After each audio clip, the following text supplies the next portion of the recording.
இரட்சகருமாகிய இயேசு கிறிஸ்துவின் திருப்பெயரில் கிறிஸ்மஸ் புத்தாண்டு வாழ்த்துக்களை தெரிவித்துக் கொள்கிறோம். கிறிஸ்மஸ் பண்டிகை கொண்டாட்டங்களின் பிரிக்க முடியாத மிக முக்கியமான அங்கமாக விளங்குவது கேரல்கள்தான். இது குழுவினராக இணைந்து பாடும் இசை வடிவம் 13ஆம் நூற்றாண்டில் பிறந்தது. முதலில் இத்தாலியில் துவங்கிய கேரல் பாடல்கள் பின்னர் பிரான்ஸ், ஜெர்மனி மற்றும் இங்கிலாந்து என பல நாடுகளிலும் பரவத் தொடங்கின. 18 மற்றும் 19ஆம் நூற்றாண்டுகளில் கேரல்கள் சர்வதேச அளவில் புகழ் பெற்று விளங்கின.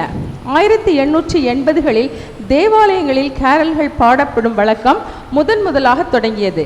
உலகம் முழுவதும் கொண்டாடப்படும் முக்கிய பண்டிகையான கிறிஸ்து பிறப்பு பண்டிகையின் தத்துவத்தையும் மகிழ்ச்சியையும் இரட்டிப்பாக்குவதில் கேரல்கள் முக்கிய பங்கு வகிக்கிறது என்றால் அது மிகையாகாது. இத்தகைய கிறிஸ்து பிறப்பு கொண்டாட்டங்களுக்கு கூடுதல் சிறப்பு சேர்க்கும் கேரல் என்று அழைக்கப்படும் கிறிஸ்து பிறப்பு பாடல்களை பாடகர் குழுவினரோடு சேர்ந்து பாடி நாமும் ஆண்டவருடைய நாமத்தை உயர்த்தி மகிமைப்படுத்துவோமாக. தொடக்க மன்றாட்டு. அருள் திரு எஸ். பால் தினகரன், குருசேகர தலைவர், ஸ்ரீவில்லிபுத்தூர். ஆண்டவரை நோக்கி ஜெபம் செய்வோம். அனைத்து ஆசீர்வாதங்களுக்கும் ஊற்றும் உறைவிடமாயிருக்கின்ற அம்மாவும் அப்பாவுமாயிருக்கின்ற நல்ல ஆண்டவரே, கடந்து போன எல்லா நாட்களிலும் எங்களை பாதுகாத்து பராமரித்து எங்களுடைய தேவைகளை எல்லாம் சந்தித்து உம்முடைய கிறிஸ்து பிறப்பின் வருகையை எதிர்நோக்கி காத்திருக்கிற நாங்கள் மீண்டும் எங்களுடைய உள்ளத்தில் நீர் பிறக்க வேண்டும், எங்களுடைய இல்லங்களில் நீர் பிறக்க வேண்டும். அதன் வழியாய் நாங்கள் இன்னும் ஆசீர்வாதங்களை பெற்றுக்கொள்ள வேண்டும் என்கின்ற எண்ணத்தில் இந்த பாடகர் குழுவினரோடு நாங்கள் இணைந்து உம்மை ஆராதிக்க வந்திருக்கிறோம். துதியின் சத்தத்தை எதிர்பார்க்கின்ற கர்த்தர், துதிகளின் மத்தியில் வாசம் பண்ணுகிற தெய்வம், இந்த நேரத்திலும் பாடகர் குழுவினரோடு நாங்கள் உம்மை துதித்து இசை வாத்தியங்களோடு நாங்கள் உம்மை பாடி புகழ்ந்து மேன்மைப்படுத்த வந்திருக்கிறோம். ஆண்டவரே, இந்த நாளிலும் ஆர்வத்தோடு வந்திருக்கிற உடைய திருச்சபை பிள்ளைகள் எல்லாரையும் உடைய கரங்களில் ஒப்பு கொடுக்கிறோம். அப்பா, உடைய வாழ்க்கையில் இருக்கிற வேதனைகள், இந்த நாளிலே பாடல்கள் பாடுகின்ற பொழுதும் உடைய வேத வசனங்களை தியானிக்கின்ற பொழுதும் மன்றாடுகின்ற பொழுதும் உம்முடைய நிறைவான விடுதலையை உடைய பிள்ளைகள் பெற்றுக்கொள்ள கிருபை தாங்க. ஆண்டவரே, நானே வழியும் சத்தியமும் ஜீவனுமாயிருக்கிறேன் என்று சொன்னவரே, வழி தெரியாமல் இருக்கிற பிள்ளைகளுக்கு இந்த ஆராதனையிலே நீர் வழிகாட்டும். ஒவ்வொரு பிள்ளைகளையும் இந்த நாளிலே நீர் தொடுவீராக. ஆண்டவரே, ஆண்டவர் என்னோடு பேச மாட்டாரா, ஆண்டவருடைய வார்த்தை எனக்காக வராதா என்று சொல்லி காத்து நிற்கிற பிள்ளைகளுக்கு இந்த நாளிலே பாடல்கள் வழியாக, வேத வசனங்கள் வழியாக உம்முடைய பிள்ளைகளுக்கு வார்த்தைகள் போய் சேரட்டும். ஆண்டவரே, இந்த நாளிலே இந்த ஊழியத்தில் இணைந்திருக்கிற பாடகர் குழுவினர் ஒவ்வொருவரையும் உம்முடைய கரங்களில் ஒப்பு கொடுக்கிறோம். ஆண்டவரே, இந்த பிள்ளைகளை நீங்க தகுதிப்படுத்துங்கப்பா. உம்முடைய சித்தத்தின் அடிப்படையில் அவர்களை நீர் கொண்டு வந்திருக்கிறீர். ஆண்டவரே, இந்த நாளிலும் ஒவ்வொரு பிள்ளைகள் மீதும் உம்முடைய கரங்கள் தொடப்பட்டு அவர்களுக்கு நிறைவான விடுதலையை பெற்றுக்கொண்டு சந்தோஷத்தோடு ஆற்றலோடு உம்முடைய ஊழியத்தை நிறைவேற்ற நீங்க கிருபை தாங்க. ஒவ்வொருவரையும் பேர் பேராய் ஆசீர்வதியும். இந்த ஆராதனையிலே கலந்து கொண்ட பிள்ளைகள் யாருமே வெறுமனே சென்று விடாத வண்ணமாய் ஒவ்வொருவரையும் நீங்க ஆசீர்வதிங்க. ஆண்டவரே, உடைய கவலைகள் மாறட்டும், கண்ணீர்கள் துடைக்கப்படட்டும், மனவேதனைகள் எல்லாம் மறைந்து போகட்டும். ஆண்டவரே, மீதமான வேளை முழுவதும் உம்முடைய கரங்களில் ஒப்பு கொடுக்கிறோம். துதி, கனம், மகிமை எல்லாவற்றையும் உமக்கே செலுத்துகிறோம்.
அனைவரும் அமரும். வாசிக்கும்படியாக குறிக்கப்பட்ட முதலாம் வேத பாடம் என்னாகமம் 24ஆம் அதிகாரம் வசனங்கள் 15 முதல் 19 வரை. என்னாகமம் 24ஆம் அதிகாரம் வசனங்கள் 15 முதல் 19 வரை. அவன் தன் வாக்கியத்தை எடுத்துரைத்து பேயோரின் குமாரன் பிலேயாம் சொல்லுகிறதாவது, கண் திறக்கப்பட்டவன் உரைக்கிறதாவது, தேவன் அருளும் வார்த்தைகளை கேட்டு உன்னதமானவர் அளித்த அறிவை அறிந்து சர்வவல்லவரின் தரிசனத்தை கண்டு தாழ விழும்போது கண் திறக்கப்பட்டவன் விளம்புகிறதாவது, அவரை காண்பேன் இப்பொழுது அல்ல, அவரை தரிசிப்பேன் சமீபமாய் அல்ல. ஒரு நட்சத்திரம் யாக்கோபிலிருந்து உதிக்கும், ஒரு செங்கோல் இஸ்ரவேலிலிருந்து எழும்பும், அது மோவாபின் எல்லைகளை நொறுக்கி சேத் புத்திரர் எல்லாரையும் நிர்மூலமாக்கும். ஏதோம் சுதந்திரமாகும், சேயீர் தன் சத்துருக்களுக்கு சுதந்திரமாகும், இஸ்ரவேல் பராக்கிரமம் செய்யும். யாக்கோபிலிருந்து தோன்றும் ஒருவர் ஆளுகை செய்வார், பட்டணங்களில் மீதியானவர்களை அழிப்பார் என்றான். வாசிக்கும்படியாக குறிக்கப்பட்ட வேத பாடம் வாசித்தாயிற்று.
வாசிக்கும்படியாக குறிக்கப்பட்ட 2ஆம் வேத பாடம் லூக்கா எழுதின சுவிசேஷம் 2ஆம் அதிகாரம் 8 முதல் 14 வரை. லூக்கா 2ஆம் அதிகாரம் 8 முதல். அப்பொழுது அந்த நாட்டிலே மேய்ப்பர்கள் வயல்வெளியில் தங்கி ராத்திரியிலே தங்கள் மந்தையை காத்து கொண்டிருந்தார்கள். அவ்வேளையில் கர்த்தருடைய தூதன் அவர்களிடத்தில் வந்து நின்றான். கர்த்தருடைய மகிமை அவர்களை சுற்றிலும் பிரகாசித்தது. அவர்கள் மிகவும் பயந்தார்கள்.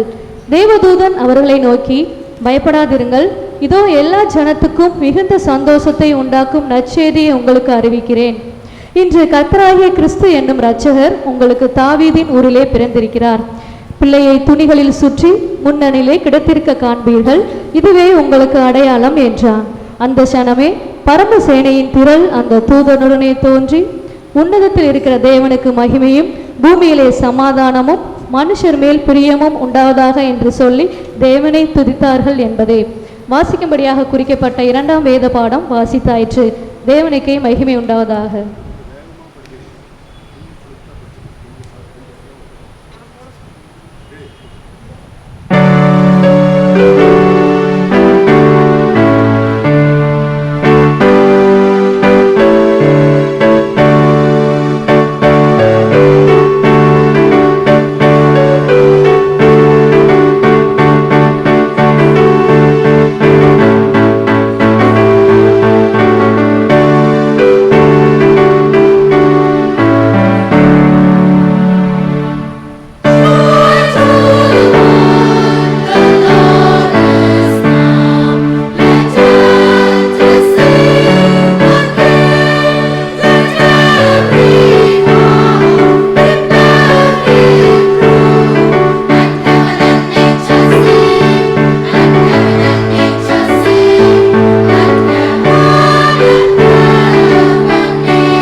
இறைமகன் இயேசுவின் பூவுலக வாழ்க்கை எவ்வளவு முக்கியத்துவம் வாய்ந்தது என்பதை விளக்குகிறது இப்பாடல். அவர் பாலனாய் பிறந்தது இப்பூவுலக மக்களின் பாடுகளையும் இன்னல்களையும் நீக்கிடவே. இந்த உன்னதமான இயேசு பாலனை நாமும் முழு மனதோடு ஏற்றுக்கொள்வோம். ஏனெனில் உன்னத தேவனுடைய வாக்கை நிறைவேற்ற வந்துள்ளதால் நம்மை காக்கவும் பிதாவின் சித்தத்தை நிறைவேற்றவும் வந்த அவருக்கு வீடு இல்லை, முன்னனேதான் அவருக்கு கிடைத்தது. அத்தகைய பாலன் நம் மனதில் பிறக்க இடமளித்து இப்பாடலை பாடுவோம்.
ஏசாயா தீர்க்கதரிசியின் புஸ்தகம் 9ஆம் அதிகாரம் 2ஆம் வசனம்.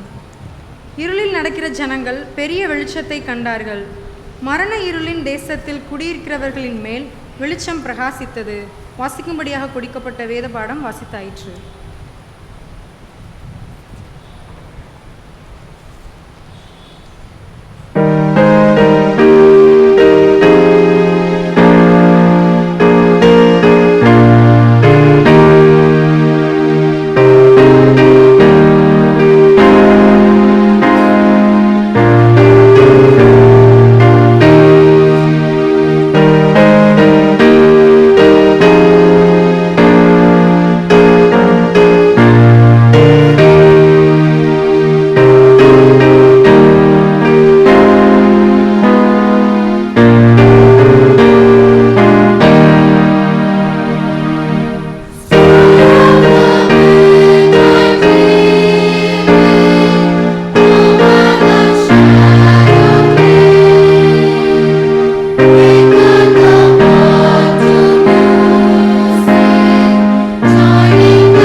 பிரியமானவர்களே, ஆண்டவரை துதித்து பாடுகின்ற திருவூழியத்தை நிறைவேற்றி வருகின்ற அன்பு பிள்ளைகளோடு நாம் ஆராதனையிலே கலந்து கொண்டிருக்கிறோம். தெய்வீக பிரசன்னத்தை உணர்கின்ற பிள்ளைகளாக சற்று நேரம் நம்மை முழுவதுமாய் கடவுளுடைய கரங்களிலே ஒப்பு கொடுத்து, துதிகளின் மத்தியில் வாசம் செய்கிறவரே, துதிக்கு பாத்திரராயிருக்கிறவரே, உம்முடைய வருகையின் நாட்களை கொண்டாடுகின்ற இந்த தருணத்தில் நீர் எங்களுக்காக உம்முடைய ஒரே பேரான குமாரனை இந்த உலகத்திற்கு கொடுத்தீர். இப்பொழுது எங்களையே நாங்கள் உம்முடைய கரங்களில் ஒப்பு கொடுக்கிறோம் என்று நாம் சொல்லுவோமா? ஆண்டவர் நம்மை கண்ணோக்கி பார்த்து கொண்டிருக்கிறார். வெளிப்படுங்க, அவருக்கு பலன் சுகத்தை தாங்க. நாங்கள் மனிதரை பார்க்கவில்லை ஆண்டவரே, உம்மை நோக்கி பார்க்கிறோம். எங்களை பிரகாசிக்க பண்ணுங்க சுவாமி. தொடர்ந்து ஆசீர்வதியும். இயேசுவின் நாமத்திலே ஜெபிக்கிறோம் எங்கள் நல்ல பிதாவே. ஆமென், ஆமென், ஆமென். Thank you Jesus. நன்றி. பிரியமானவர்களே, உங்கள் எல்லாரையும் இந்த நாளிலே பார்ப்பதிலே நான் மிகுந்த மகிழ்ச்சி அடைகிறேன். இந்த நாளிலும் ஒரு சிறப்புக்குரிய ஒரு நாளை நாம் கடைபிடித்து வருகிறோம். உங்கள் எல்லாருக்கும் தெரியும், இந்த நாள் வருகையின் ஞாயிறு. தெரியுமா? வாரம் ஞாயிறு வரத்தான் செய்யுது. இது மட்டும் என்ன திரும்பவும் ஒரு ஸ்பெஷல் வருகையின் ஞாயிறுன்னு சொல்கிறீங்க? ஏசப்பா இந்த உலகத்திற்கு மீண்டும் வரப்போகிறார். ஹல்லேலூயா, ஹல்லேலூயா. நம்புறீங்களா? ஏசப்பா மீண்டும் வரப்போகிறார். ஹல்லேலூயா, ஹல்லேலூயா. கைகளை உயர்த்தி சத்தமாத்தான் ஒரு அல்லேலூயா சொன்னா என்ன? அல்லேலூயா என்று சொல். ஹல்லேலூயா, ஹல்லேலூயா. ஆண்டவருக்கு ஸ்தோத்திரம். அல்லேலூயா என்று சொல்லுகின்ற பொழுது நீங்க மட்டும் சந்தோஷம் அடையல செல்வகுமார், பரலோகமே சந்தோஷம் அடைகிறது. அல்லேலூயா என்ற வார்த்தையை துதித்து பாடுவதற்காக அன்பு பிள்ளைகளை இந்த நாளில் ஆண்டவர் பாட வைத்திருக்கிறார். நீங்க மட்டும் ஒரு அல்லேலூயா சொல்றீங்களா? சொல்லுங்க. ஆமா, நீங்க பாட்டுக்கு இந்த இங்கிலீஷ் பாட்டு பாடுறது மாதிரி அப்படியே அல்லேலூயான்றது வேற மாதிரி சொல்லிடக்கூடாது. சத்தமா சொல்லுங்க, அல்லேலூயா. என்ன நீங்க மட்டும், நான் மட்டும்தான் சொல்றேன், நீங்க சொல்ல மாட்டீங்க. அதை எங்களுக்காக சேர்த்து நீங்களே சொல்லிட்டீங்களா, அப்புறம் என்ன அப்படின்னு சொல்லிட்டு நீங்கள் அல்லேலூயா என்று சொல்லி நீங்கள் பாடல்களிலே பாடுகின்ற பொழுது உண்மையிலேயே ஆண்டவர் சந்தோஷம் அடைவார். ஆண்டவர் துதிகளின் மத்தியில் வாசம் செய்கிற கர்த்தர். அவர் இந்த உலகத்திற்கு வரப்போறாரு. எப்படி வரப்போறாருன்னு சொல்லிட்டு வேத வசனம் சொல்லியிருக்கு தெரியுமா? வெளிப்படுத்தின விசேஷத்தில், வேதத்தை அப்படியே திருப்புங்க, வெளிப்படுத்தின விசேஷத்தில் 22வது அதிகாரத்தில் 7வது வசனத்தை எடுத்தவர்கள் வாசியுங்கள். இதோ சீக்கிரமாய் வருகிறேன் என்று ஆண்டவர் சொல்லி இருக்கிறார். ஹல்லேலூயா. ஆண்டவர் சீக்கிரமாய் வரப்போகிறார். ஆண்டவராகிய இயேசு இந்த உலகத்திற்கு வருகின்ற பொழுது என்னென்ன விஷயங்களை எல்லாம் நடக்குமோ அவைகளெல்லாம் இந்த நாட்களிலே நடந்து கொண்டிருக்கிறது. கொள்ளை நோய்கள் வரும். ஜனக்கூட்டத்திற்குள்ளாக ஜனங்களே ஒருவரை ஒருவர் அவர்கள் சண்டையிட்டுக் கொள்ளுகிறார்கள். போட்டி பொறாமைகள் இந்த உலகத்திலே இருக்கிறது.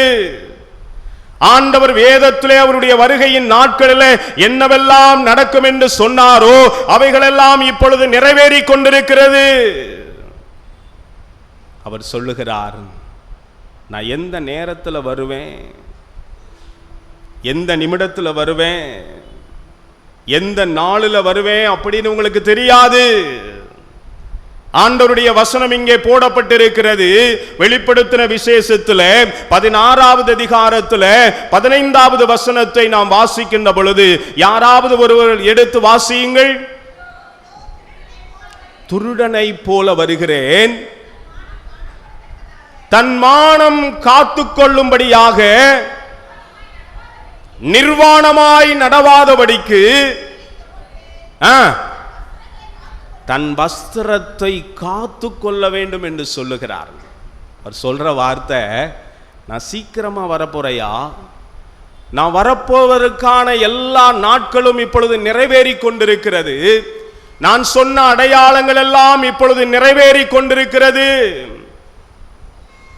நான் எப்பொழுது வருவேன் என்று சொல்லப்பட்ட நாட்கள் எல்லாம் இப்பொழுது நிறைவேறி கொண்டிருக்கிறது. இந்த நேரத்திலே நான் எந்த நேரத்தில் வருவேன், எந்த நிமிடத்தில் வருவேன் என்று உங்களுக்கு தெரியாது. இப்பொழுது ஆராதனை நடந்து கொண்டிருக்கிறது. நாம் எல்லாரும் அமர்ந்து கொண்டிருக்கிறோம். வேத வசனத்தை தியானித்துக் கொண்டிருக்கிறோம். ஆண்டவருடைய வார்த்தையை இப்பொழுது ஆண்டவர் என்னை மறைத்து வெளிப்படுத்தி கொண்டிருக்கிறார். இந்த நேரத்தில் ஆண்டவருடைய வருகை வரலாம். ஆண்டவர் அந்த வார்த்தையை சொல்லிவிட்டு நம்மிடத்தில் ஒரு எச்சரிப்பை கொடுக்கிறார். நீர் தன்மானம் உள்ளவனாய் இருந்து நட. நான் எப்பொழுது வருவேன் என்று உனக்கு தெரியாது. உன் வஸ்திரத்தை காத்துக்கொள், உன் வஸ்திரத்தை காத்துக்கொள். ஆண்டாண்டு காலமாக நான் கிறிஸ்தவன் என்று சொல்லுகிறாயே, கிறிஸ்தவ பெயர்களை வைத்திருக்கிறேன் என்று சொல்லுகிறாயே, கிறிஸ்தவ ஊழியக்காரன் என்று சொல்லுகிறாயே, நீ உனக்கென்று கொடுக்கப்பட்ட வஸ்திரத்தை நீ காத்துக்கொள். வஸ்திரம் கிழிந்திருந்தால் அதை போட்டுக்கொண்டு ராஜபாளையம் போவோமா? வஸ்திரம் கிழிந்திருந்தால் பள்ளிக்கூடம் போவோமா? வஸ்திரம் கிழிந்திருந்தால் திருமண்டல அலுவலகத்திற்கு போவோமா? மானம் காத்துக்கொள்ளுகிறோம் அல்லவா? ஆண்டவர் சொல்லுகிறார், நீ கிறிஸ்தவன் என்ற வஸ்திரம் கிழிக்கப்பட்டிருக்கிறதே, உன் தன்மானத்தை நீ பாதுகாத்துக்கொள். நீ கிறிஸ்தவனாக இருந்தால் ஆண்டவரிடத்தில் அதிகமான நேரம் பேசியிருப்பாய். நீ கிறிஸ்தவனாக இருந்தால் உபவாச கூடுகையிலே வந்து கலந்திருப்பாய். ஆண்டவரிடத்தில் அதிகமான நேரம் தியானித்திருப்பாயே. ஆண்டவர் சொல்லுகிறார், பெயரளவு கிறிஸ்தவத்திற்கு பரலோகத்தில் இடமில்லை. பண்டிகை கிறிஸ்தவர்களுக்கு பரலோகத்தில் இடமில்லை. இயேசுநாதர் வரப்போகிறார். கிறிஸ்துமஸ் கொண்டாட்டங்கள் ஆயத்தமாகிவிட்டது, என்னுடைய வீட்டிலே ஒரு சந்தோஷம் உருவாகி இருக்கிறது என்று மாய்மாலமாய் நீங்கள் இருந்தீர்கள் என்று சொன்னால் இந்த வருகையின் கொண்டாட்டத்திலே உங்களுக்கு ஆசீர்வாதம் இல்லை. உலகம் எப்படி ஓடிக்கொண்டிருக்கிறதோ, 100 பேர் ஓடுகிறார்கள், 101 பேராக நீங்கள் ஓடிக்கொண்டிருக்கிறீர்கள். இது உலக நியதியாக மாறிவிட்டது. ஆனால் ஆண்டவர் சொல்லுகிறார், நீ வெள்ளை அடிக்கப்பட்ட கல்லறையை போல கிறிஸ்தவனாக இருக்க முடியாது. வஸ்திரம் கிழிக்கப்பட்டவனாக இந்த உலகத்தில் நீ வாழ முடியாது. உன்னுடைய வஸ்திரத்தை நீ பாதுகாத்துக் கொள்ள வேண்டும். ஆண்டவர் எச்சரிப்பை கொடுத்து இந்த 2022வது வருஷம் கிறிஸ்துமஸ் கொண்டாட்டத்திற்குள்ளாக நம்மை பயணிக்கிறார். பிரியமான ஆண்டவருடைய பிள்ளைகளே, ஆண்டவர் எதற்காக இந்த உலகத்துக்கு வர்றார்? வர்றார் சீக்கிரம் வர்றாருன்னு சொல்றீங்களே, அவர் எதற்காக வருகிறார்? அவர் இந்த உலகத்திற்கு வரப்போறார், பிறந்திருக்கிறார் அப்படின்ற நற்செய்திய இந்த உலகத்துல முதல்ல ஒருத்தருக்கு அறிவித்தார். யார் அறிவித்தது? காபிரியேல் என்று சொல்லப்படுகின்ற ஒரு தூதன். லூக்கா எழுதின நற்செய்தி நூல் 2வது அதிகாரத்துல 10வது வசனத்துல அவர் அறிவிக்கிறாருங்க. தேவதூதன் அவர்களை நோக்கி சொன்ன முதல் வார்த்தை என்ன தெரியுமா? நீங்க நல்லா இருக்கீங்களான்னு கூட கேட்கல, உன் குடும்பத்தில் எல்லாரும் நல்லா இருக்கீங்களான்னு கூட கேட்கல. அந்த தேவதூதன் அவர்களிடத்தில் சொன்ன வார்த்தை, தேவதூதர்கள் பயந்து போயிருந்தார்கள். இந்த உலகத்திலே நாம் ஒதுக்கப்பட்டிருக்கிறோம், ஓரம் தள்ளப்பட்டிருக்கிறோம், எங்களுக்கென்று ஒருவரும் இல்லை. குடிமதிப்பு எழுதுவதற்கு எல்லாரும் அவர்கள் நாடுகளுக்கு போகிறார்கள். ஆனால் நாங்கள் மாத்திரம் ஒதுக்கப்பட்டவர்களாக, ஓரம் தள்ளப்பட்டவர்களாக நாங்கள் வயல்வெளிகளில் மந்தைகளை பாதுகாத்து கொண்டிருக்கிறோமே. எங்களுக்கு இந்த உலகத்தில் ஒண்ணுமே இல்லையே என்று சொல்லி, எதிர்காலம் எப்படி மாறப்போகிறதோ என்று சொல்லி பயத்தோடு நடுக்கத்தோடு இருந்த அந்த மேய்ப்பர்களை பார்த்து அவர் சொன்ன வார்த்தை, பயப்படாதிருங்கள். இன்னைக்கும் இந்த கூட்டத்துக்குள்ள நிறைய பேர் அநேக பயங்களினாலே நாம் சூழப்பட்டிருக்கிறோம். அநேக பயங்கள். ஒரு திருச்சபை விசுவாசியை பார்த்து ஒரு நாள் நான் கேட்டேன், ஆராதனைகளாம் நடைபெற்று கொண்டிருக்கிறது, ஒரு நாளும் உங்களை திருச்சபையில் நான் பார்க்கவில்லையே, ஆராதனைகளில் உங்களை நான் பார்க்கவில்லையே, ஏன் நீங்க சர்ச்சுக்கு வரமாட்டீங்க அப்படின்னு சொல்லும்போது அவர் சொன்ன வார்த்தை என்ன தெரியுமா? ஐயா, இந்த சர்ச்சுக்கு வர்றதுக்குன்னு ஒரு தகுதி வேணும்யா. ரொம்ப அருமையா சொன்னார். இந்த சர்ச்சுக்கு வர்றதுக்குன்னு ஒரு தகுதி வேணும்யா. ஒரு நாள் ஒரு தம்பி இந்த இடத்துல நின்றுக்கிட்டே இருந்தார். இப்போ நிறைய பேர் நிற்பாங்க வெளியில். அவங்ககிட்ட போய், ஏப்பா சர்ச்சுக்கெல்லாம் வர்ற, ஏன் உள்ளே வர மாட்டுற? அதுக்குன்னு ஒரு தகுதி வேணும்யா. நான் பாவியா இருக்கிறேன், பாவத்தோட இந்த ஆராதனைக்குள்ள உள்ள வரக்கூடாது, எனக்கு ஒரு பயம் இருக்கிறது, நான் இன்னென்ன பாவங்களை செய்திருக்கிறேன், இந்த பாவத்தோடு நான் இந்த ஆராதனையிலே கலந்து கொள்ளலாமா? நான் வெளியில நின்றுட்டு போயிடலாம், நான் வீட்டிலேயே உட்கார்ந்து இருந்துட்டு போயிடலாம். நான் செய்த பாவம் அநேகமாக இருக்கிறதே. ஒரு திருச்சபை விசுவாசியை பார்த்து ஒரு நாள் பேசி கொண்டு இருக்கும்போது, அண்ணே, ஆராதனைக்கு வர்றீங்க, ரொம்ப ஆக்டிவா இருக்கிறீங்க, ஏன் திருவிருந்துக்கு வர மாட்டீங்க? நீங்க தான் ஒரு வார்த்தை சொல்றீங்கல்ல, திருவிருந்து நடக்கிறதுக்கு முன்னால எல்லாரையும் வெல்கம் பண்ணும்போது ஆண்டவருடைய ரத்தமும் ஆண்டவருடைய உடலும் மேஜை எண்டையில் தயாராக இருக்கிறது, அதை பெற்றுக்கொள்வதற்கு தகுதியான திருச்சபை விசுவாசிகள் முன்பாக வாங்கன்னு சொல்றீங்கல்ல, நான் தகுதி இல்லையா? நான் பாவி, என்னுடைய வாழ்க்கையில பரிசுத்தம் இல்லை, நான் பாவம் நிறைந்தவனாய் காணப்படுகிறேன். எப்படி இந்த ஆராதனையிலே கலந்து கொள்வது? எப்படி இந்த திருவிருந்திலே பங்கு கொள்வது? எப்படி ஆண்டவரை துதித்து பாடுகின்ற இந்த கூட்டத்தோடு நான் இணைந்து கொள்வது என்கின்ற கேள்விக்குறியோடு நாம் இருந்து வருகிறோம். ஆனா ஆண்டவர் சொல்றாரு, இந்த உலகத்துல நான் பாவி அப்படின்னு சொல்லி நிக்கிற ஒரு கூட்டம் இருக்கிறது. இப்படித்தான் இந்த உலகத்துல ஆதாமையும் ஏவாளையும் ஆண்டவர் படைத்தார். இந்த மரத்தின் கனிகளை மாத்திரம் நீ புசிக்க கூடாது அப்படின்னு சொன்னார். ஆண்டவருடைய வார்த்தைக்கு அவர்கள் கீழ்ப்படியவில்லை. ஆண்டவருடைய வார்த்தைக்கு கீழ்ப்படியாமல் அந்த பாவத்தை அவர்கள் நிறைவேற்றினார்கள். ஆதியாகமத்தின் புஸ்தகம் 3வது அதிகாரம் 9வது வசனத்தை நாம் வாசிக்கின்ற பொழுது, அப்பொழுது தேவனாகிய கர்த்தர், நீ எங்கே இருக்கிறாய்? அதற்கு ஆதாம் கேட்டு, நான் நிர்வாணியாய் இருக்கிறதுனால் பயந்து போய், சொல்ற வார்த்தையை கவனிங்க, நான் பாவம் செய்திருக்கிறேன் என்று சொல்லி பயந்து போய் அவர் நின்று கொண்டிருக்கிறார். தன்னுடைய பிள்ளைகள் பாவம் செய்து விட்டார்கள். இந்த பாவத்திலே இவருடைய சந்ததிகள் பாவத்திலே மூழ்கடிக்கப்பட்டிருக்கிறது. இந்த சந்ததியை மீட்டெடுப்பதற்காக என்னுடைய குமாரனையே உலகத்துக்கு அனுப்புவேன், பாவ மன்னிப்பின் நிச்சயத்தை என்னுடைய பிள்ளைகளுக்கு கொடுப்பேன் என்று சொல்லி நம்முடைய கர்த்தராகிய ஆண்டவர் இயேசுவாகிய இயேசு பாலகனை இந்த உலகத்திற்கு கொடுத்ததற்கான காரணமே நம்மை பாவத்திலிருந்து மீட்டெடுப்பதற்காக தன்னுடைய குமாரனை இந்த உலகத்திற்கு வர வைத்திருக்கிறார்.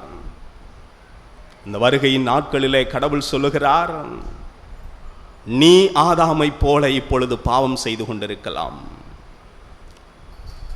நீ பாவத்தின் வழிகளிலே நீ நடந்து கொண்டிருக்கலாம், பாவத்தினாலே நீ நொந்து போய் இருந்து கொண்டிருக்கலாம்.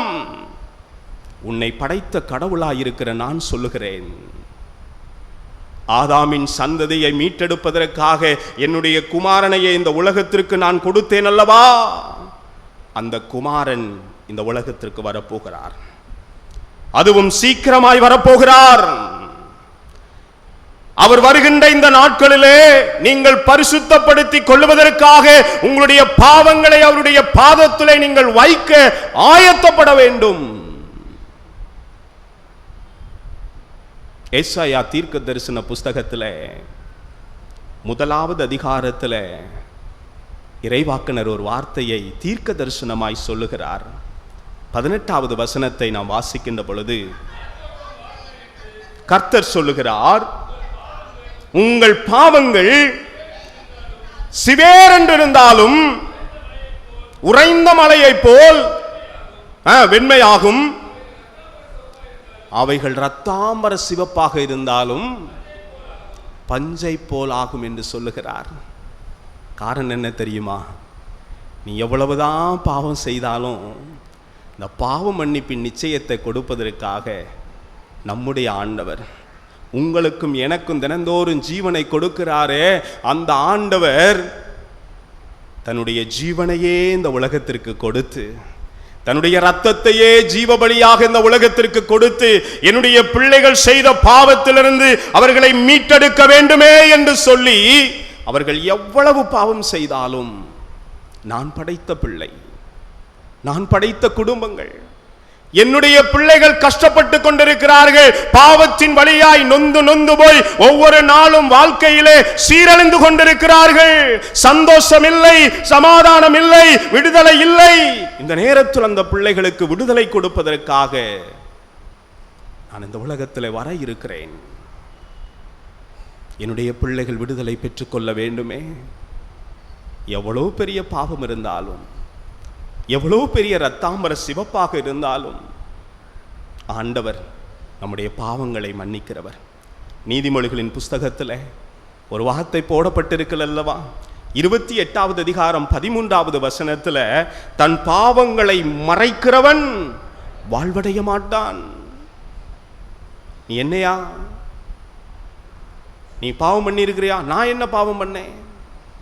தன்னுடைய பாவங்களை ஒரு நாளும் மறைக்காமல் ஆண்டவர் சொல்லுகிறார், உன்னுடைய வாழ்க்கையில நான் பாவத்தை மன்னிப்பதற்காக, பாவ மன்னிப்பின் நிச்சயத்தை கொடுப்பதற்காக இந்த உலகத்திலே நான் அவதரித்திருக்கிறேன். உன்னுடைய பாவங்களை இந்த ஆராதனை வேளைகளில் நீ ஒப்பு கொடுக்கின்ற பொழுது நான் உண்மையிலேயே உணர்ந்தேன். இந்த பலிபீடத்திற்கு முன்பதாக நின்று கொண்டு, ஆண்டவரே உன்னுடைய பாவங்களை அறிக்கையிடுகிறோம் அப்பா. ஆண்டவருடைய மெல்லிய சத்தம் என்னுடைய காதுகளிலே கேட்டது. இந்த திருச்சபை விசுவாசிகளுடைய பாவங்களை இந்த நாளிலே நான் மன்னித்திருக்கிறேன், அவர்களை பரிசுத்தப்படுத்தி இருக்கிறேன். இந்த பிள்ளைகளுடைய எதிர்காலம் பரிசுத்தமாய் மாறப்போகிறது. ஹல்லேலூயா! ஆண்டவர் நம்மை பரிசுத்தப்படுத்தி இருக்கிறார். ஆண்டவருடைய வார்த்தை சொல்லப்பட்டிருக்கிறது, அவர் இரக்கம் நிறைந்த கர்த்தர், மனதுருக்கம் நிறைந்த கர்த்தர். நான் என்னதான் பாவம் செய்தாலும் என்னை படைத்ததுனால ஆண்டவர் இரக்க குணமுள்ளவராய் இருக்கின்றபடியினால் என்னுடைய பாவங்கள் இரத்தாம்பர சிவப்பாக இருந்தாலும், எவ்வளவு பெரிய பாவமாக இருந்தாலும் அவர் மன்னிக்கிறதற்கு தயவு பெருத்தவராயிருக்கிறார். ஆகையினால தான் சங்கீதக்காரர் தாவீது சொல்லுகிறார், 145வது சங்கீதத்தில் 8வது வசனத்தை நாம் வாசிக்கின்ற பொழுது, இரக்கமும் மனதுருக்கமும் நீடிய சாந்தமும் உரியவர், அவர் உண்மையுள்ளவர். இந்த உலகத்திலே நான் என்ன வாக்குறுதியை கொடுத்தேனோ அந்த வாக்குறுதியை நிறைவேற்றுகின்ற இரக்கமுள்ளாண்டவராயிருக்கிறேன், மனதுருக்கம் நிறைந்தவராயிருக்கிறேன். ஆகையினாலே அன்புக்குரிய திருச்சபை விசுவாசிகளே, ஆலய ஆராதனைக்கு உங்களுடைய திருச்சபை குடும்பங்களை அழைத்து வாருங்கள். ஆண்டவர் இந்த 2022வது வருஷத்துல இந்த உலகத்திற்கு மீண்டும் வரப்போகிறேன் என்று சொல்லுகின்ற ஆண்டவர் இந்த நாளில், இந்த வருகையின் நாட்களில், நான் பாவிகளாயிருந்தாலும் ஆண்டவராகிய கடவுள் சொல்லுகிறார், நான் பாவிகளை நேசிக்கிறேன், பாவத்தை மாத்திரம்தான் நான் வெறுக்கிறேன். பாவியாயிருந்த அநேக ஜனங்களை அவர் கட்டி தழுவினாரே, பாவத்தை செய்த அநேக மக்களை கட்டி தழுவி அவர்களை அன்போடு ஏற்றுக்கொண்டாரே, அந்த ஆண்டவர் நீங்கள் எவ்வளவு பெரிய பாவம் செய்தாலும் உங்களை ஏற்றுக்கொள்ளுகிறவராயிருக்கிறார். ஆகையினாலே முதலாவது தலைப்பை நான் முடிக்கிறேன். பாவத்தினாலே பயந்து போயிருக்கிற மக்களை பார்த்து கடவுள் சொல்லுகிறார், நான் உனக்கு பாவ மன்னிப்பின் நிச்சயத்தை கொடுப்பதற்காக இந்த உலகத்தில் வருகிறேன். இரண்டாவதாக, அநேக குடும்பத்தில் வியாதியினாலே பயந்து போயிருக்கிற மக்கள் கூட்டம் உண்டு. இந்த வீடு சந்திப்பு ஊழியத்தில் நான் கடந்த நாட்களில் பயணப்படுகின்ற பொழுது அநேக பிள்ளைகள் படுத்த படுக்கையில் இருக்கிறதை நான் அறிகிறேன். என்னுடைய வாழ்க்கை அவ்வளவுதான். நான் மரித்து போனால் என்னுடைய பிள்ளைகள் என்ன செய்வார்களோ என்று சொல்லி கலங்கி தவிக்கிற பிள்ளைகள் இருக்கிறார்கள். வியாதியை குறித்ததான பயம் அவர்களை ஆட்டி படைத்துக் கொண்டிருக்கிறது. என்னுடைய எதிர்காலம் எப்படியாய் போக போகிறதோ என்று சொல்லி கலங்கி தவிக்கிற ஒரு மக்கள் கூட்டம் இந்த திருச்சபையில் இருக்கிறார்கள். ஆனால் ஆண்டவர் சொல்லுகிறார், 2022 வருஷத்தில் இந்த வருகையின் நாட்களில் ஆண்டவர் சொல்லுகிற வார்த்தை, இந்த உலகத்திற்கு நான் வரப்போகிறேன். எதற்காக என்று சொன்னால், உன்னுடைய வியாதியின் ஊடாய் நீ பயந்து போயிருக்கிறாயா? உன்னுடைய தலையணையை நனைத்துக் கொண்டிருக்கிறாயா? முகம் குப்புற அழுது கொண்டிருக்கிறாயா? எனக்கென்று ஒரு விடுதலை இல்லையா என்று சொல்லி கலங்கி தவிக்கிற பிள்ளைகளை பார்த்து கடவுள் சொல்லுகிறார், எசேக்கியா வியாதிப்பட்டார். ஏசாயா இறைவாக்குனர் மூலமாக அவருக்கு செய்து அனுப்பப்படுகிறது, நீர் மரித்து போவீர், வீட்டு காரியங்களை எல்லாம் நடப்பியும் என்று சொன்ன உடனே 2 ராஜாக்களின் புஸ்தகத்தில் 20வது அதிகாரத்தில் இந்த 1வது வசனத்திலிருந்து நாம் வாசிக்கும் போது அங்கே என்ன நடக்குது தெரியுமா?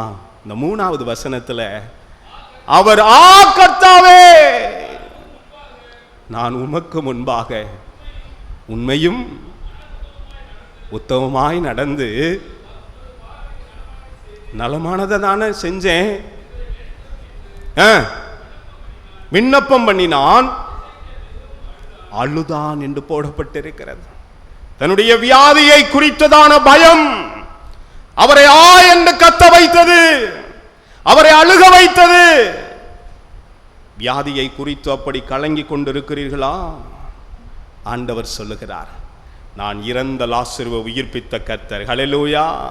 முடக்குவாதமுள்ள மனிதனை எழுந்து நடக்க வைத்த கர்த்தர், கூனியை நிமிரச் செய்த ஆண்டவர், இன்றும் நான் ஜீவனோடு இருக்கிறேன். இந்த 2022வது வருஷத்துல நான் இந்த உலகத்துல பிறக்க போகிறேன். அவர் சொல்லுகிற வார்த்தை, வியாதியின் ஊடாய் பயந்து போய் நடக்கத்தோடு அழுது கொண்டிருந்த அந்த எசேக்கியாவை பார்த்து அவர் சொல்லுகிறார், இந்த எசேக்கியா என்ன செய்தார்? இந்த எசேக்கியா என்ன செய்தார்? அந்த நேரத்தில் எனக்கு வியாதி இருந்தாலும், எனக்கு ஆண்டவருடைய வார்த்தை இப்படி வந்தாலும், நான் ஆண்டவரிடத்தில் பேச வேண்டும், நான் ஆண்டவரை நோக்கி பார்க்க வேண்டும் என்று சொல்லி சுவர்புறமாக திரும்பி இந்த வார்த்தையை சொல்லி ஆண்டவரிடத்தில் ஜெபிக்கிறாரே, அழுகையோடு ஜெபிக்கிறாரே, பயத்தோடு ஆண்டவரிடத்தில் ஜெபிக்கிறாரே, ஆண்டவர் திரும்பவும் அப்படியே ஏசாயா தீர்க்கதரிசியை அங்கே அனுப்புகிறார். அனுப்பி அவருக்கு ஆயுசு நாட்களை கூடுதலாக கொடுக்கிறார். பிரியமானவர்களே, இந்த ஆண்டவர் சொல்லுகிறார், உன்னுடைய வாழ்க்கையில் வியாதியோடு நீ இருந்து வருகிறாயா? 38 வருஷ காலமாக முடக்குவாதமாயிருந்த அந்த மனிதனை உன் படுக்கையை எடுத்துக்கொண்டு நட என்று சொன்னாரே. காரணம் என்ன தெரியுமா? அவர் இரக்கம் உள்ளவர், இவர் பட்ட வேதனைகள் அநேகம் என்பதை அறிந்தவர்.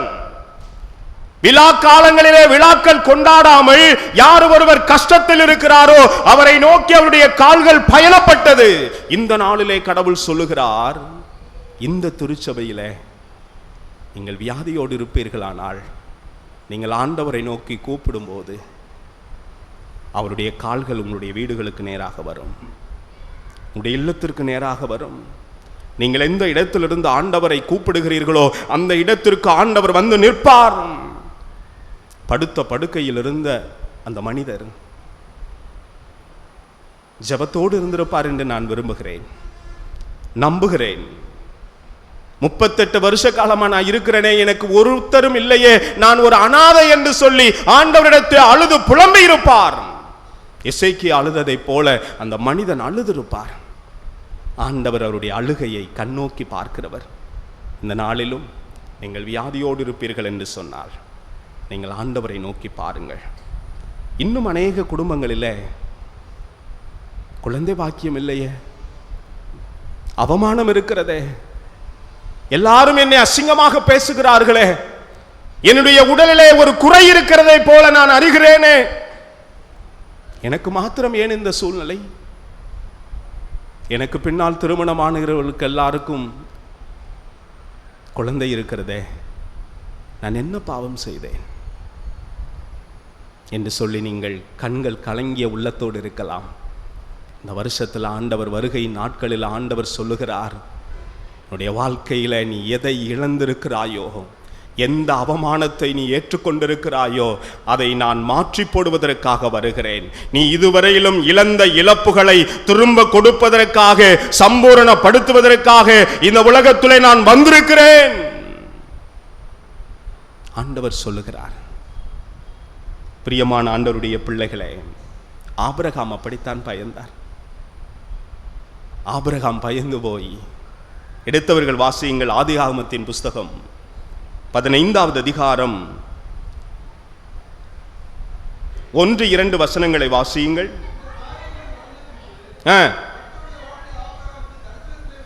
உண்டாகி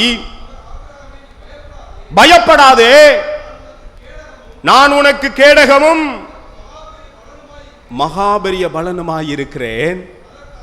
அதற்கு ஆபிரகாம், ஆண்டவரே என்ன தரப்போறீங்க? எனக்கு ஒரு பிள்ளை பாக்கியம் இல்லை ஆண்டவரே. அவர் பயந்ததற்கான காரணம் என்ன தெரியுமா? என்ன ஆண்டவரே எனக்கு தரப்போறீங்க? இந்த உலகத்தில் சொத்து தரப்போறீங்களா? சுகத்தை தரப்போறீங்களா? என்னுடைய வாழ்க்கையில குழந்தை பாக்கியம் இல்லை ஆண்டவரே. என் வீட்டில் வேலை பார்க்குறவன் தான் என்னுடைய வாரிசா இருக்கிறான். நான் என்ன செய்ய போறேன்?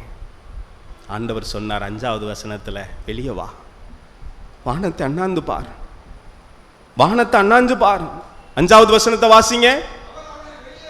வெளியே அழைத்து வானத்தை அண்ணாந்து பார், நட்சத்திரத்தை உன்னால் என்ன முடியுமா? பின்பு அவனை நோக்கி, சந்ததி இவ்வளவாய் இருக்கும் என்று சொல்லி ஆண்டவர் ஆசீர்வதித்தார். பிரியமான ஆண்டவருடைய பிள்ளைகளே, இந்த ஆபிரகாமை ஆசீர்வதித்த தெய்வம் வாக்குமாறாதவர். அந்த ஆபிரகாமை ஆசீர்வதித்த தெய்வம் வாக்குமாறாதவர், வார்த்தைகளை நிறைவேற்றுகின்றவர், சொன்னதை நிறைவேற்றுகின்ற கர்த்தராய் இருக்கிறார். அவர் சொல்லுகிறார், குழந்தை பாக்கியத்திற்காக நீங்கள் கண்ணீரோடு இருக்கிறீர்களா? அவமானத்தோடு இருக்கிறீர்களா? ஆண்டவரிடத்திலே உங்களுடைய கண்ணீரை தெரிவியுங்கள். மனுஷனிடத்திலே நீங்கள் தெரிவிக்க வேண்டாம். அநேக விண்ணப்ப படிவங்கள் வந்திருக்கிறதை நான் பார்க்கிறேன். தினந்தோறும் 11 மணிக்கு ஜெபம் பண்ணுவோம். அநேக மக்கள் கூட்டம் வருகிறார்கள். ஒரு நாள் அவர்களோடு சேர்ந்து ஜெபிப்பதற்கு ஒரு வாய்ப்பு கிடைத்தது. நான் ஜெபிக்கும் போது அநேக பெயர் லிஸ்ட் அதில் போடப்பட்டிருந்தது. அந்த படிவங்களை நான் பார்க்கிறேன். படிவங்களில் அவர்கள் கையொப்பம் இல்லை, அவர்களுடைய கையெழுத்து இல்லை. காரணம் என்ன தெரியுமா? போற போக்கில் அப்படியே சொல்லிட்டு போயிடுறது. போற போக்கில் போதகரை பார்த்து, ஐயா எனக்கு குழந்தை பாக்கிய வேணும், ஜெபம் பண்ணிக்கிறங்க. இந்த விண்ணப்ப படிவத்தை யார் வந்து ஜெபம் பண்றாங்களோ அவங்களிடத்துல போன் பண்ணி, எனக்கு குழந்தை பாக்கியம் இல்லை, ஜெபம் பண்ணிக்கிடுங்க, என் பேரை அதுல எழுதிக்கிறங்க. காரணம், நான் பிஸியா இருக்கிறேன்.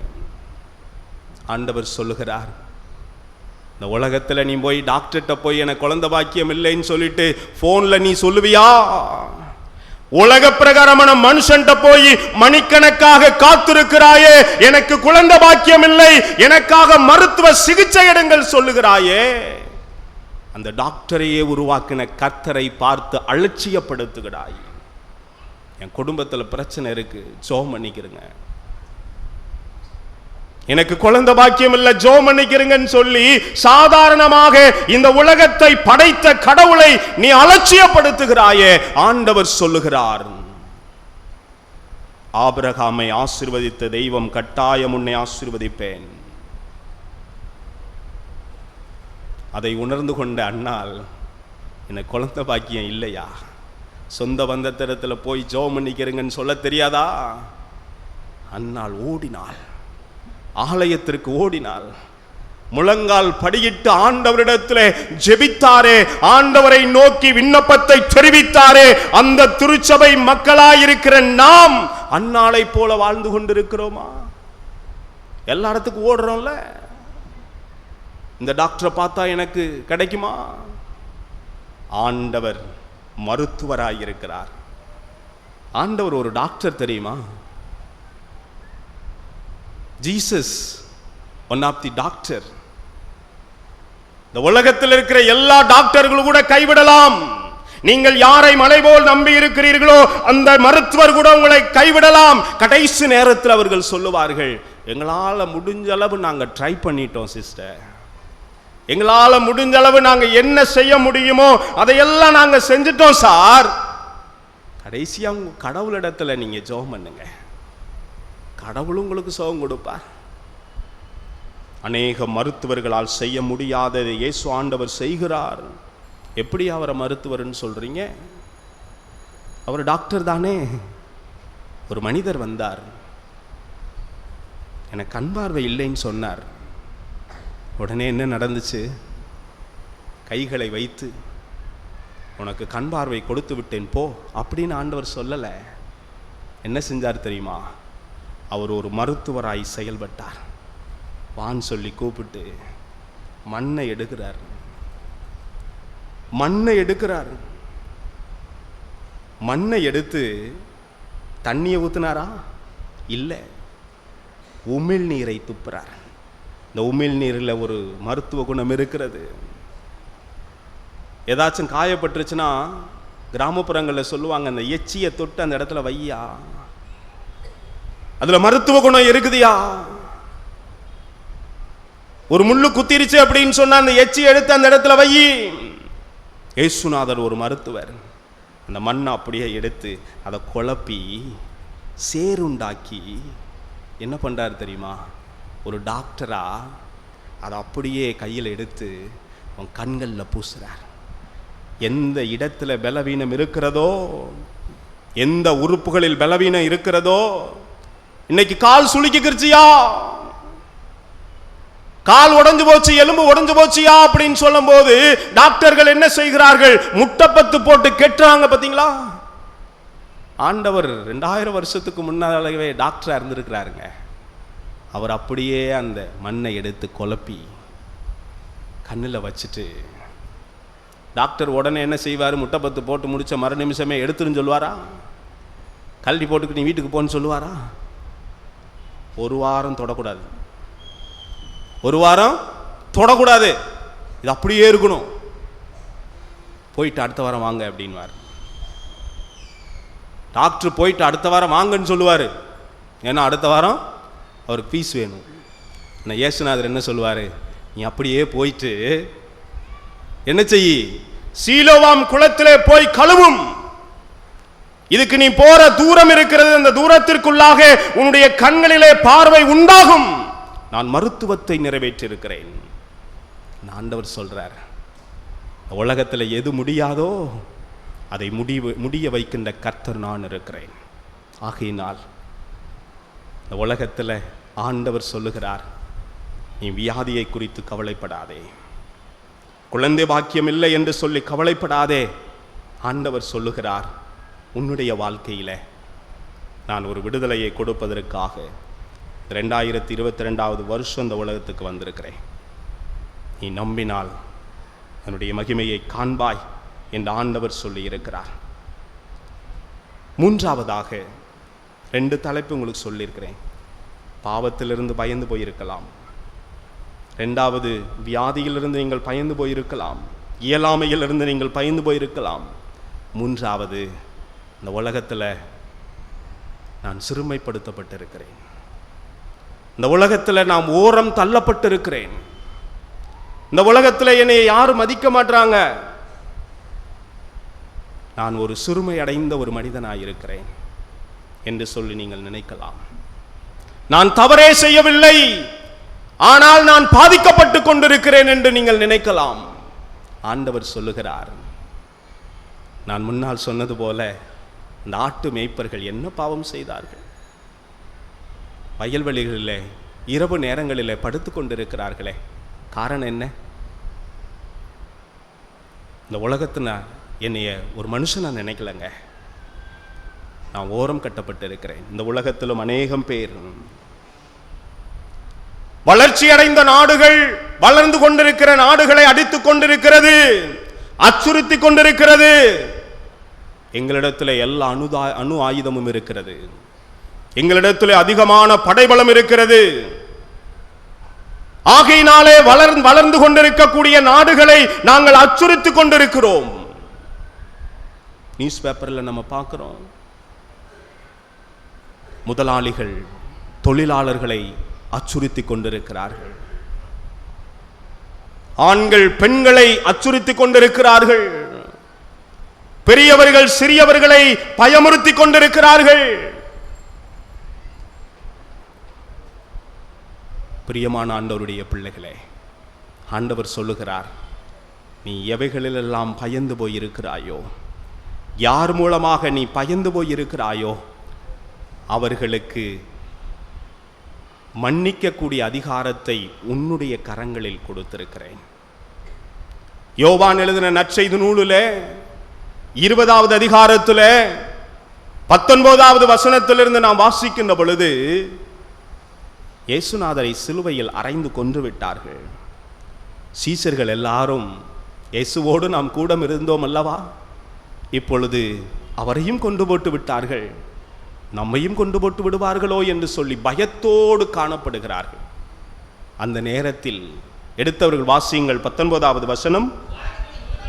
வாரத்தின் முதல் நாள் ஆகிய அன்றைய தினம் சாயங்கால வேளையிலே சீசர்கள் கூடியிருந்த இடத்தில் யூதர்களுக்கு பயந்ததினால், யூதர்களுக்கு அவர்கள் பயந்து போயிருக்கின்ற நேரத்தில் கதவுகளை பூட்டி வைத்திருக்கிறார்கள். இயேசு அந்த இடத்திலே வந்து நின்று உங்களுக்கு சமாதானம் உண்டாவதாக என்று சொல்லுகிறார். அவர்கள் பயந்து போயிருந்தார்கள். நாங்கள் என்ன தவறு செய்தோம்? இந்த உலகத்திலே தவறு செய்யாமல் யார் ஒருவர் பயந்து போய் இருக்கிறார்களோ, நீதிமன்றத்தில் வழக்குகள் இருக்கிறது, நாங்கள் என்னையா தப்பு பண்ணோம்? ஊர் பஞ்சாயத்தில் எங்களுக்கு முன்னால நிறுத்துறாங்க, நாங்க என்னையா தப்பு பண்ணோம்? நான் எந்த தவறுமே செய்யவில்லையே, ஆனால் என்னை நிற்க வைத்து கேள்வி கேட்கிறார்கள், நான் என்ன தவறு செய்தேன் என்று நீங்கள் கேட்கலாம். ஆண்டவர் சொல்லுகிறார், சீசர்கள் அப்படித்தான் தவறு செய்தாமல் பயந்து போய் கதவை பூட்டி கொண்டு வீட்டிற்குள் இருந்தார்கள். நான் உயிர்த்தெழுந்த கடவுள் அந்த இடத்திற்குள்ளாக போய் உனக்கு சமாதானத்தை தருவேன் என்று சொல்லுகிறார். ஹல்லேலூயா. ஆண்டவர், அந்த ஆண்டவர் இன்றும் ஜீவனோடு திரும்பவும் வரப்போகிறேன் என்று சொல்லுகிறார். அந்த ஆண்டவர் சொல்லுகிற வார்த்தை என்ன தெரியுமா? நீ பயந்து போய் கிடக்கிறியா? என்னால ஒண்ணுமே முடியாது, ஓரங்கட்டப்பட்டிருக்கிறேன் என்று நினைக்கிறியா? பலவான்களை, நான் தான் சூப்பர்ன்னு சொல்லிக்கிட்டு இருக்கிறவங்களை நான் கீழே இறக்க என்னால் முடியும். ஆண்டவருடைய வசனம் போடப்பட்டிருக்கிறது. லூக்கா எழுதின நற்செய்தி நூல் 1வது அதிகாரம் 51வது வசனம் 52வது வசனத்தை நம்ம வாசிக்கும் போது அங்கே போடப்பட்டிருக்கிற வார்த்தை என்ன தெரியுமா? செய்தார், இருதய சிந்தையிலே அகந்தை உள்ளவர்களை சிதறடிக்கிறார். நான் தான் சூப்பர், என்னை விட உன்னால முடியுமா? என் நிலை என்ன, என் ஸ்டேட்டஸ் என்ன, என்னுடைய சூழ்நிலை என்ன என்று சொல்லி நீ உன்னைத்தானே நீ பெருமிதப்படுத்திக் கொள்ளலாம். ஆண்டவர் சொல்லுகிறார், உன்னை சிதறடிப்பேன். அடுத்த வார்த்தை அவர் சொல்றார் தெரியுமா? நான் தான் சூப்பர்ன்னு சொல்லிட்டு நீ ஆசனத்தில் உட்கார்ந்து இருக்கிறியோ, நான் தான் சூப்பர்ன்னு சொல்லிட்டு நீ தலைமையிடத்தில் அமர்ந்திருக்கிறாயோ, பலவான்களை அவரின் ஆசனத்தினின்று தள்ளி, பலவான்களை அவரின் ஆசனத்தினின்று தள்ளி, தாழ்நிலையில் உள்ளோரை உயர்த்திடும் மகிமை. இந்த வசனத்தை பார்க்கும்போது, பலவான்களை அவர்களின் ஆசனத்தில் நின்று தள்ளுவார். என் வாழ்க்கை மாறி போகும், என்னால் முடியாது என்று சொல்லி நினைக்கிற நினைப்புகளை ஆண்டவர் மாற்றி போடுவார். அதற்காக தான் இந்த உலகத்துக்கு வரப்போறையா? என் வாழ்க்கை முடிஞ்சு போச்சுன்னு நினைக்கிறியா? நான் கஷ்டத்துல இருக்கிறேன், என்னை எல்லாரும் உதாசனப்படுத்துறாங்கன்னு நினைக்கிறியா? ஒரு நொடி பொழுதில் ஆண்டவர் மாற்ற முடியும். ஆகையினாலே பிரியமான ஆண்டவருடைய பிள்ளைகளே, இதோடு நான் முடிக்கிறேன். ஆண்டவர் ஆற்றல் அற்றவர்களை ஆற்றல் அளிப்பதற்காக வர இருக்கிறார். பாவத்தினாலே பயந்து போய் இருக்கிறவர்களை பரிசுத்தப்படுத்துவதற்காக வர இருக்கிறார். மூன்றாவதாக, இயலாமையில் இருக்கிற பிள்ளைகளை, வியாதியின் கொடுமையினால இயலாமையில் இருக்கிற பிள்ளைகளை இயக்க வைப்பதற்காக ஆண்டவர் அவருடைய வாழ்க்கையிலே ஆசீர்வாதங்களை கொடுப்பதற்காக இந்த உலகத்திற்கு வர இருக்கிறேன். நான் வர்றதை நீங்க நம்புவீங்களா என்று ஆண்டவர் விரும்புகிறார். கண்களை மூடி ஜெபம் பண்ணுவோமா? ஜெபம் செய்வோம். எங்களை நேசிக்கிற நல்ல ஆண்டவரே, இவ்வளவு நேரமும் எங்களோடு நீர் பேசினீர். உம்முடைய மெல்லிய சத்தத்தை நாங்கள் உணர்ந்தோம். இந்த உலகத்திற்கு சீக்கிரமாய் வருகிறேன் என்று சொன்னவர் அடையாளங்களை எங்களுக்கு காண்பித்துக் கொண்டிருக்கிறேன். ஆண்டவரே, மனுக்குலத்திற்கு எதிராக போராடி கொண்டிருக்கிறது.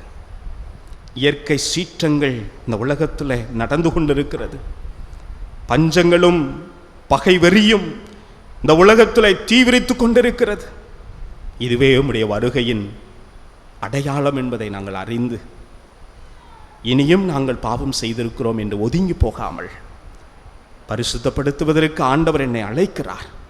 அதற்காகவே வந்திருக்கிறார், அதற்காகவே வரப்போகிறார் என்ற நம்பிக்கையிலே நாங்கள் தொடர்ந்து பயணிக்க கிருபைதார்.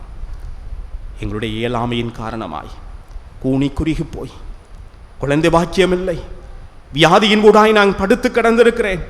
என்னுடைய வாழ்க்கையில் விடுதலை கொடுப்பதற்காக ஆண்டவர் வரப்போகிறார் என்ற நம்பிக்கையிலும் ஆற்றலற்று இருக்கிற எங்களை ஆற்றல் படுத்துவதற்காக இந்த உலகத்தில் வந்திருக்கிற ஆண்டவர் என்னை ஆற்றல் படுத்த போகிறார் என்ற நம்பிக்கையிலே நாங்கள் இந்த வருகையின் நாட்களை எதிர்கொள்ளுகிறோம்.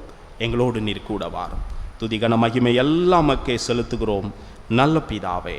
ஆமென், ஆமென், ஆமென்.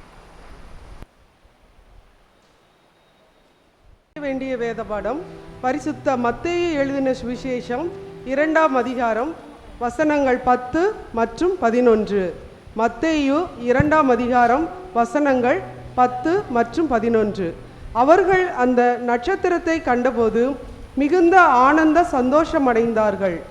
அவர்கள் அந்த வீட்டுக்குள் பிரவேசித்து பிள்ளையையும் அதன் தாயாகிய மரியாளையும் கண்டு சாஷ்டாங்கமாய் விழுந்து அதை பணிந்து கொண்டு தங்கள் பொக்கிஷங்களை திறந்து பொன்னையும் தூப வர்க்கத்தையும் வெள்ளை போளத்தையும் அதற்கு காணிக்கையாக வைத்தார்கள். எவ்வித சிக்கல்களையும் பொருட்படுத்தாது கிறிஸ்து பாலனை தரிசிக்க வந்த சாஸ்திரிகளின் பக்தியையும் ஊக்கத்தையும் நாம் அறிகிறோம். அந்த நிகழ்ச்சி ஒரு கிறிஸ்தவனுக்கு என்னென்ன போதனைகளை கொடுக்கிறது என சிந்தித்து நாமும் நம்மையும் நமது சம்பத்து யாவையும் நமது ஆண்டவருக்கு படைக்க வேண்டியவர்களாய் இருக்கிறோம். இந்த சாஸ்திரிகளின் யாத்திரை நாம் பின்பற்ற வேண்டிய முன்மாதிரியாக இருக்கிறது.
அன்புக்குரியவர்களே, அருமையான அன்பு பிள்ளைகள், மிகுந்த சிறப்பாக ஆண்டவராகிய இயேசு பாலகன் பிறந்த அந்த நாட்களிலே நடந்த நிகழ்வுகளை மிக சிறப்பாக இந்த கோரியோகிராஃபி மூலமாக அறிவித்திருக்கிறார்கள். ஆண்டவர் இந்த நிகழ்வை நமக்கு எதற்கு காண்பித்து கொண்டிருக்கிறார்? அவருடைய பிறப்பு அறிவிக்கப்பட வேண்டியது. லூக்கா 2வது அதிகாரம் 10வது வசனத்திலிருந்து வாசிக்கும் போது, பயப்படாதிருங்கள், இதோ எல்லா ஜனத்திற்கும் மிகுந்த சந்தோஷத்தை உண்டாக்கும் நற்செய்தியை உங்களுக்கு அறிவிக்கிறேன் என்று அறிவித்தாரே, இதை உங்களுடைய குடும்பங்களிலே அறிவியுங்கள், நண்பர்களிடத்தில் அறிவியுங்கள், உறவுகளிடத்தில் அறிவியுங்கள், நீங்கள் ஆசீர்வாதத்தை பெற்றுக்கொள்வீர்கள். இப்பொழுதும் நாம் அனைவரும் எழுந்து நின்று காணிக்கை பாடலாக கீர்த்தனைகளிலே 389வது பாடலான வாரும் பெத்லகேம் வாரும் என்ற பாடலை நாம் பாடுவோம். அப்பொழுது ஆண்டவருக்கென்று காணிக்கை படைக்கிறவர்கள், குறிப்பாக இந்த 11ஆம் தேதி நடைபெற இருக்கிற அந்த கிறிஸ்மஸ் ஏழைகளுக்கான பரிசு தொகைகளுக்கு நீங்கள் காணிக்கைகளை கவரில் வைத்து முன்பாக வந்து படைக்கும்படி அன்போடு கேட்டுக்கொள்கிறேன். Oh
படைத்த காணிக்கைகளை கடவுளுடைய கரங்களிலே ஒப்பு கொடுத்து ஆண்டவரை நோக்கி நாம் ஜெபிப்போமா? ஆண்டவர் காணிக்கைகளை மாத்திரம் அவர் எதிர்பார்க்கவில்லை. மக்கதோனியா திருச்சபை மக்களைப் போல நம்மையே ஆண்டவர் காணிக்கையாய் படைக்க எதிர்பார்க்கின்றார். அந்த ஆண்டவரிடத்தில் நாம் படைத்த காணிக்கைகளையும் நம்மையும் கடவுளுடைய கரங்களில் ஒப்பு கொடுத்து நாம் ஜெபம் செய்வோம். எங்களை நேசிக்கிற நல்ல ஆண்டவரே, இந்த நேரத்திலும் நம்முடைய நிறைவான ஆசீர்வாதத்தினால பாடகர் குழுவினரோடு இணைந்து உம்மை நாங்கள் துதித்து பாடினோம்.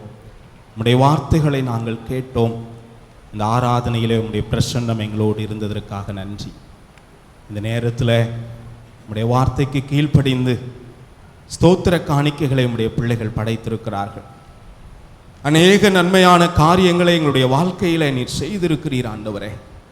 நன்றி பலிகளை எதிர்பார்க்கின்ற கர்த்தர், இந்த நாளிலும் உடைய பிள்ளைகள் ஸ்தோத்திர காணிக்கைகளை படைத்திருக்கிறார்கள். அத்துணை பேரையும் நீங்கள் ஆசீர்வதிங்க. எதிர்வருகின்ற 11ஆம் தேதி இந்த வருடத்திலே நாங்கள் கிறிஸ்மஸை கொண்டாட போகிறோம். அநேக ஏழை எளிய பிள்ளைகளுக்கு எங்களால் முடிந்த உதவிகளை செய்வதற்கு நீர் எங்களுக்கு ஆலோசனையை கொடுத்தி அதன் ஊடாயுடைய பிள்ளைகள் காணிக்கைகளை படைத்திருக்கிறார்கள். இந்த ஒவ்வொரு பிள்ளைகளையும் கொடுக்க வைத்திருக்கிறீர் அப்பா. கொடுங்கள், அப்பொழுது உங்களுக்கு கூட கொடுக்கப்படும் என்று சொன்னீங்க ஆண்டவரே. அந்த பிள்ளைகளுடைய வாழ்க்கையில் இன்னும் அநேக ஆசீர்வாதங்களை பெற்றுக்கொள்ளவும், அநேக ஏழை எளிய பிள்ளைகளுக்கு உதவி செய்யவும் அவர்களை நீர் மாற்றுவீராக. அதை போல இந்த நாளில் பை காணிக்கைகளையும் சந்தா காணிக்கைகளையும் உடைய பிள்ளைகள் படைத்திருக்கிறார்கள். ஒவ்வொருவரையும் பேர் பேராய் நீர் ஆசீர்வதியும். எதிர்கால வாழ்க்கையில் ஆண்டவரே, அந்த பிள்ளைகளை கொண்டு உம்முடைய சித்தத்தை நீர் நிறைவேற்ற கிருபையை தார். எங்கள் எல்லாரையும் உடைய கரங்களில் ஒப்பு கொடுக்கிறோம். துதி, கனம், மகிமை எல்லாவற்றையும் மக்கை செலுத்துகிறோம் நல்ல பிதாவே. ஆமேன், ஆமேன், ஆமேன். ஆண்டவருடைய இந்த நேரத்திலும் நிறைவு கீதமாக நாம் அனைவரும் எழுந்து நின்று இந்த நோட்டீஸில் போடப்பட்டுள்ளபடி நாம் கடைபிடிப்போம். சைலண்ட் நைட் ஹோலி நைட் என்ற இந்த பாடல் ஆஸ்திரியாவிலிருந்து வந்தது. இப்பாடல் முதலில் ஓபர்டாப் என்ற இடத்தில் அமைந்துள்ள சென்ட் நிக்கோலஸ் ஆஸ்திரியா என்ற ஆலயத்தில்தான் 1818ஆம் ஆண்டு டிசம்பர் 24ஆம் தேதி பாடப்பட்டது. முதலில் இப்பாடல் ஆங்கிலத்தில் 1871ஆம் ஆண்டு மொழிபெயர்த்து பாடப்பட்டது. இப்பாடல் மெத்தடிஸ்ட் ஹிம்னல் என்ற புத்தகத்தில் வெளிவந்துள்ளது. நமது ஆண்டவராகிய இயேசு கிறிஸ்து ஒப்பில்லாதவர். தன்னுடைய ஒரே பேரான குமாரனை நமக்காக தந்தது அவர் நம்மேல் வைத்துள்ள அன்பு. இது ஒரு அதிசயமான அன்பு. நம்மை உயர்த்த தம்மை தாழ்த்தினார். இப்படிப்பட்ட மேசியாவை தூதரின் சேனைகளோடு நாமும் சேர்ந்து மகிழ்ச்சியாய் பாடி ஸ்தோத்தரிப்போம்.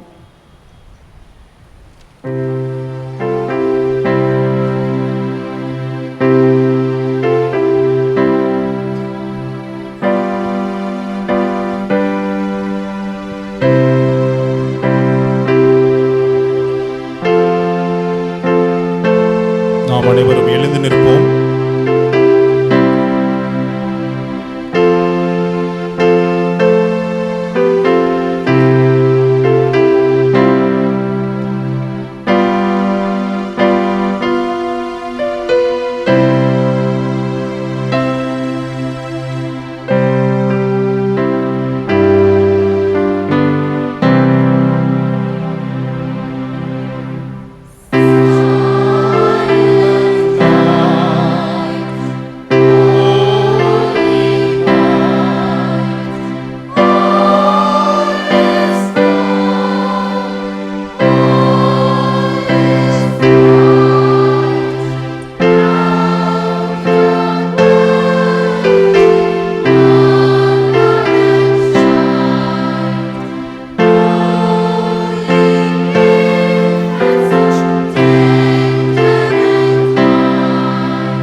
எங்களை நேசிக்கிற நல்ல ஆண்டவரே, இந்த நேரத்திலும் இவ்வளவு நேரமாக உம்முடைய பாடல்கள் வழியாய் உம்மை துதிக்கவும், உம்முடைய சத்திய வசனங்களை கேட்கவும், உம்முடைய பிள்ளைகளுக்கு நீர் கொடுத்திருக்கிற தாளந்துகளை வெளிப்படுத்தவும், உம்முடைய வார்த்தைக்கு கீழ்ப்படிந்து உமக்கண்டு கொடுக்கவும் எங்களை பயன்படுத்தினீர்.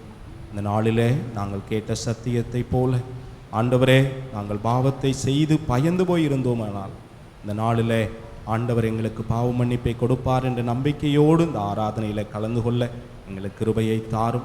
நம்முடைய திருச்சபை உறவுகள் அத்துணை பேரையும் ஆசீர்வதியும். வியாதியினால் உடைய பிள்ளைகள் பயந்து போயிருக்கிறார்கள், அவர்களையும் ஆசீர்வதியும்.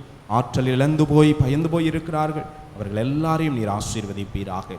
இனிமேல் நடைபெற இருக்கிற ஒவ்வொரு நாட்களும் இந்த பிறப்பின் சந்தோஷங்களை நாங்கள் குடும்பமாய் சந்தோஷமாய் கொண்டாட எங்களுக்கு கிருபையை தாரும். துதிகன மகிமை எல்லாவற்றையும் மக்கே செலுத்துகிறோம் நல்ல பிதாவே, ஆமென். ஆண்டவருடைய நிறைவான ஆசீர்வாதத்தை பெற்றுக்கொள்வோம். நம்முடைய ஆண்டவராகிய இயேசு கிறிஸ்துவின் அருளும் கடவுளின் அன்பும் தூயாவியானவரின் இணையராத கூட்டுறவும் இன்றும் என்றும் சதா காலமும் நம் அனைவரோடும், குறிப்பாக அருமையான இந்த பாடகர் குழுவினரோடும், நம்முடைய எதிர்கால வாழ்வோடும், வந்திருக்கக்கூடிய அத்துணை உறவுகளோடும் நின்று நிலைத்து நிற்பதாக.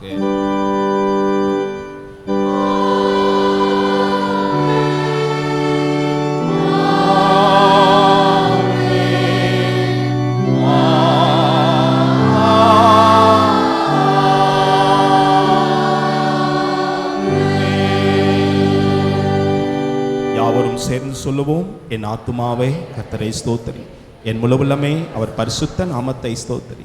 என் ஆத்துமாவே கர்த்தரை ஸ்தோத்திரி, கர்த்தர் செய்த சகல உபகாரங்களையும் மறவாதே. ஆமென். கர்த்தர் உங்களோடு இருப்பாராக.